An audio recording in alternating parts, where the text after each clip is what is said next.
So like hobby, listening to music basically, and video calling. Video calling, you know. You know what? Video calling, you know, like let's just leave it at that. Like Please, I also like to read my Bible every day. Thank you. no, I've never seen this very Bible. I've never.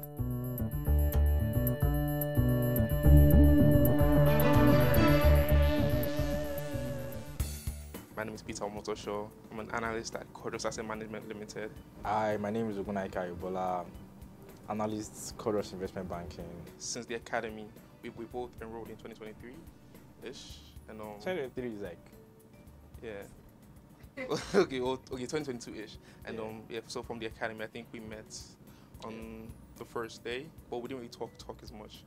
But which is like fair, because I don't think, you know, people really talk to each other as much on the first day. Everyone trying to, like, you know, to kind of get the vibe of like the whole room and everything. but afterwards, he kept coming to me to say, "Hi, bro, I really like your shoes. Where did you get it from?"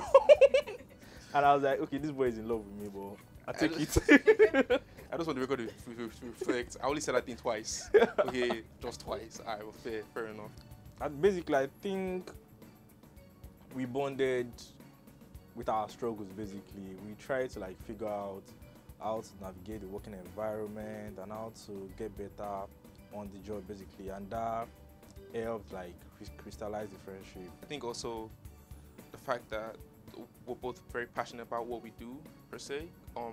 He's just very huge on corporate finance, and you know, and obviously in the industry, it's extremely imperative to have, you know, that zeal, which is kind of what I won't lie to you, kind of what drew me to him. And I hope it's the reason why he also drew him to me. I guess I hope we share the same sentiments. But basically, yeah, I think that's kind of why we were friends since then, and why we're still friends till now. Yeah. Okay, so we had a presentation for the executive board post the academy, and yeah, so I'm not really like an outgoing person. I kind of like to keep to myself. I don't like sharing ideas, or I don't like speaking to people in general. To be fair, but I kind of feel comfortable with him. So I think What for do you like mean by comfortable with me, please? Bro, what's that? well, I think to an extent I felt comfortable with him enough to at least share what I prepared. And you know, first of all, in the industry, there's this saying that like there are no friends on Wall Street, but because, you know, we're in a very tight cutthroat industry where, you know, people are always like looking out for themselves and themselves alone.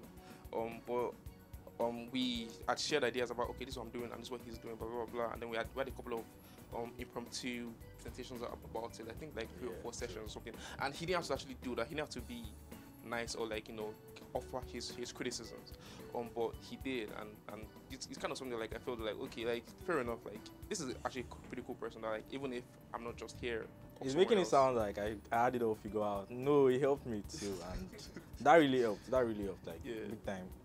Thanks for that. I think, yeah, it's just about the same thing. We, as I said earlier, like we bonded on our struggles basically. So he helped me figure out how to like get my presentations together and all. And he's pretty good at making slides, so he really helped with that. Well, too. thank you. That's like the first nice thing he's ever said about me.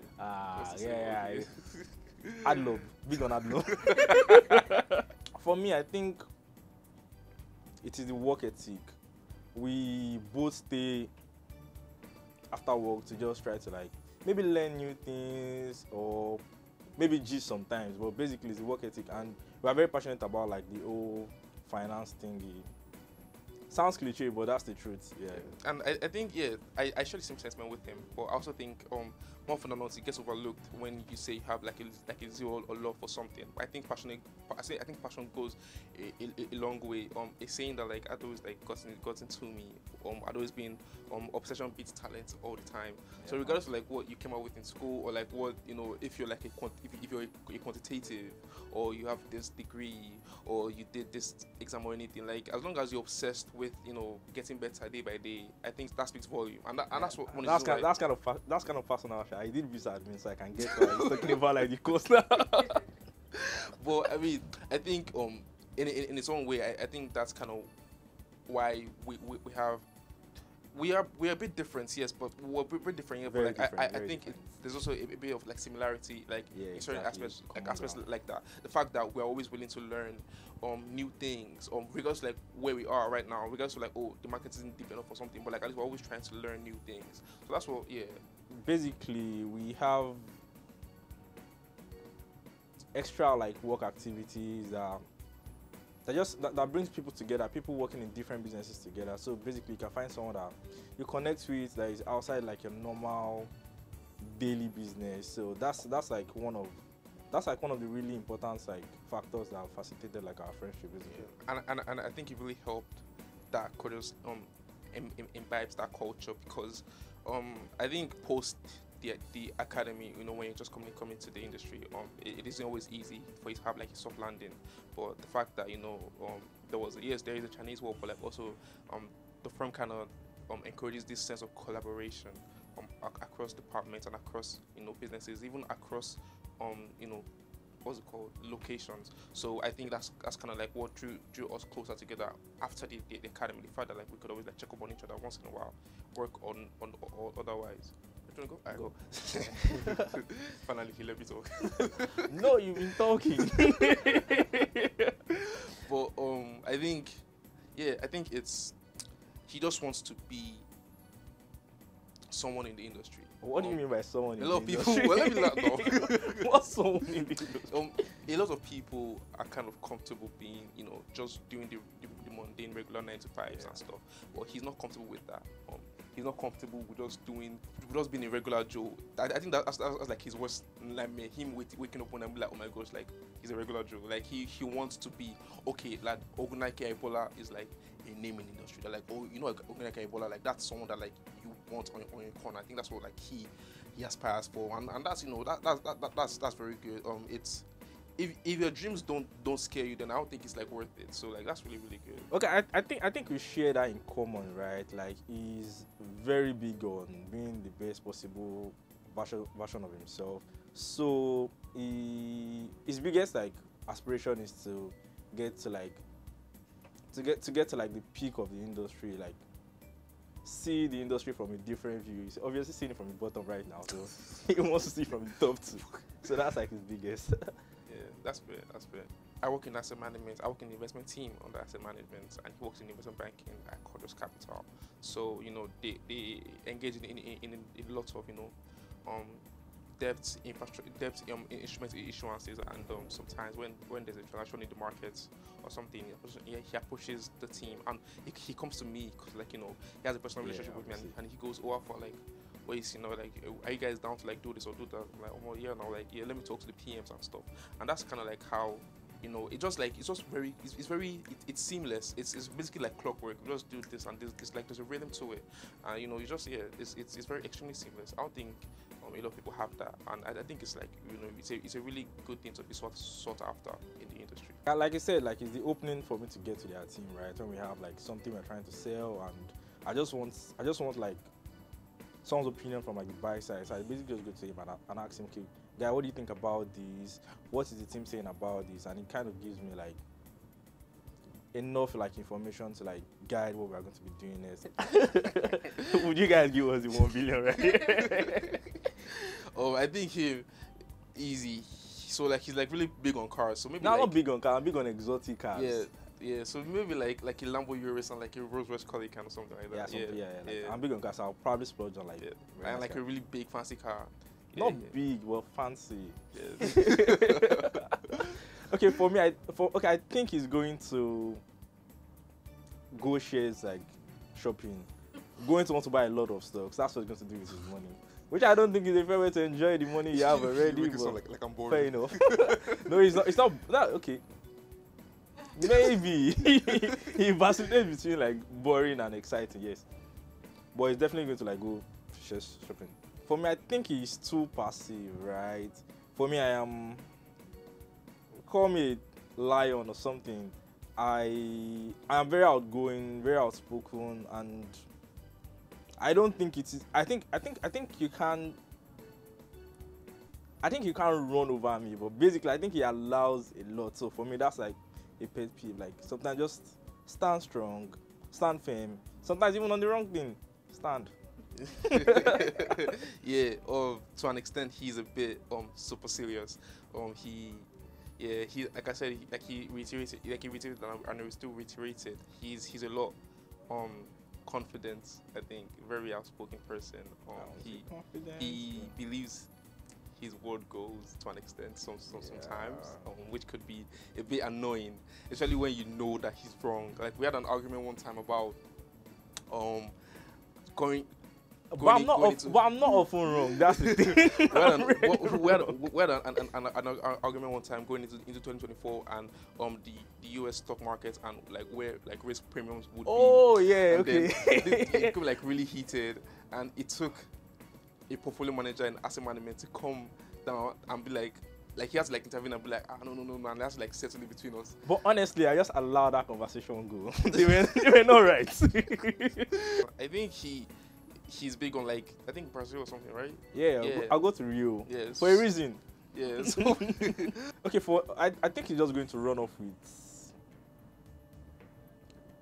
a woman, basically. He's a sweet boy, so it's good to do that. Yeah, I'm a sweet boy. Yeah. His is like, I don't know why I know this. This is weird that I know this. Yam and egg. Yeah. It's weird that I know this, but yeah, he really likes yam and egg. Okay, by best food, I'm going to go for the food he buys a lot. He buys this very weird combo from the place. He buys the value pack jollof with spaghetti and has like barbecue sauce to it, which I think is a bunch of nonsense. Not nonsense when you taste it, okay? Because I asked him to like sprinkle to put the barbecue sauce on the pasta. It's really sprinkle nice. Barbecue sauce on pasta. That's a nut to it. I think his is like blue. Yeah, like I'm Chelsea fan, so blue always. I mean, we're both Chelsea fans, but. But not like he's a passive Chelsea fan. Peter's favorite color, pink. He's wearing that damn nonsense right now. But in the spirit of inclusion, we take it. Yeah. I think his favorite movie is really good one actually. It's actually a really good one. Is The Three Idiots. I don't know if you guys remember it. It's like this like Indian thing that came out like 2010 or something. I don't know the. It's like was like really really nice. And then I've seen it like 20 times or more than that. Yeah. I think it's what was that song again? All is well. Yeah, that's it. like Then I think his favorite TV show is, correct me if I'm wrong. Shots Fired, right? Yeah. It's this show about this white kid getting like basically like police brutality, but like from like an inverse point of view, where it was a black officer and the white child and stuff. His favorite movie is Billions, right? About like finance. So okay, it was about like an hedge fund guy trading basically like. The guy is boring, so like finance movie, best movie, fair enough. Burna Boy, easy. He's obsessed with him. He loves him. Burna Boy, if you've seen this video, please just like at least acknowledge him or something. I don't know. Nah. But he's obsessed with you. He stands like by him like through like everything. And like Burna Boy fans, they've been getting more of that from like he lately. To be fair, but he's but that's the thing now. Like I stand with excellence. Like at any point in time. So Burna Boy is like way ahead of his peers. So, like, to be fair, so for Peter, like he listens to nonsense. I mean, absolute nonsense. I think this is no jive to anybody, but he listens to Charlie Poppy and Odumodu Black. Odumodu Black is decent. Odumodu Black is decent. Charlie Poppy is. I mean, that's what he. Homecoming 2024, but okay, it's fine. He's decent. I think he likes to read and also like play football. So like, hobby, listening to music basically, and video calling. Video calling, you know. You know what? Video calling, you know, like let's just leave it at that. Like, please, I also like to read my Bible every day. Thank you. No, I've never seen this boy read his Bible. I've never. Bad boy. Oh yeah. I call everybody bad boy. And I mean it in a good way. Let me see. His catchphrase, let me see. What's it? I don't think he has any. I actually don't have any catchphrase. I don't think he has any. I find them extremely tacky. You know, which is sad that he has a catchphrase. For someone that you're not Batman. For someone that lives in Ibadan, I'm talking about tacky. That's a lot. That's a lot of balls. But I call everybody bad boy. So. Yeah, it's calm. I think sweet is the word. That's why everybody likes him. Like sweet. I think like, and I mean this like a really good way, hard-headed. in a really good way. He sees something and he like stands for it. Yeah, exactly. Which I think that's kind of like why we're kind of like a bit. It's weird to say this. I think it's kind of why we're a bit like drawn to each other. 'Cause, like, you know, that yin and yang thing, that yin and yang thing, where like fair enough, opposites yeah. like attract. So like there's certain elements that like I have that like, you know, he has to like adopt in his life, and there's certain elements in his life that like, you know, I could or could not. That's actually a rich, but our life like with.